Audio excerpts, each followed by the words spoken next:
قومی اہداف حاصل کرنا ممکن نہ تھا۔ اسی لیے وزیر اعظم کی سربراہی میں FDR ٹرانسفارمیشن پلان کا آغاز کیا گیا۔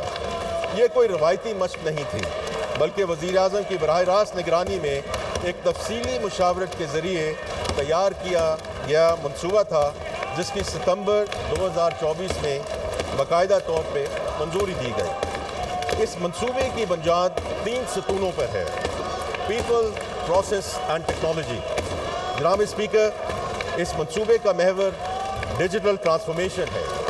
پاکستان میں پہلی مرتبہ معیشت اور ٹیکس نظام کے درمیان جامع ڈیجیٹل انٹیگریشن کا آغاز کیا گیا ہے۔ اس منصوبے کے تحت اٹھائے گئے اہم اقدامات میں ڈیجیٹل پروڈکشن ٹریکنگ کا آغاز چینی کے شعبے سے کیا گیا، جسے اب سیمنٹ، مشروبات، کھاد اور ٹیکسٹائل تک توسیع دی جا رہی ہے۔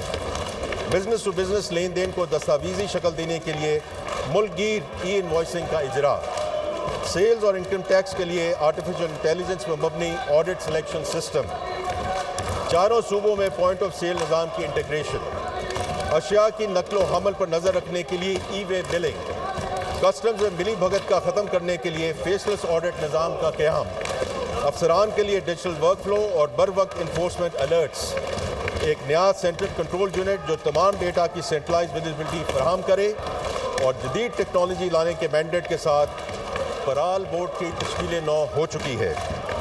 جناب اسپیکر، ٹیکنالوجی کے ساتھ ساتھ ہم انسانی وسائل کی ترقی پر بھی بھرپور سرمایہ کاری کر رہے ہیں۔ آڈیٹرز کی کیپیسٹی بلڈنگ کے لیے نئی بھرتیاں کی گئی ہیں۔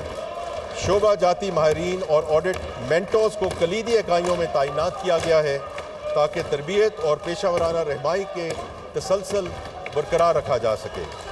افسران کو آڈٹ، قانون اور ڈیجیٹل مہارتوں پہ مبنی معظم تربیتی پروگرامز کے ذریعے اسکل کیا جا رہا ہے۔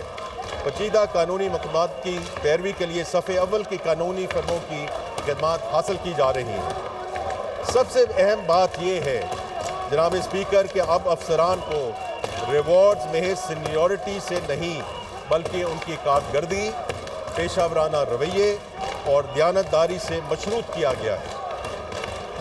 جناب اسپیکر،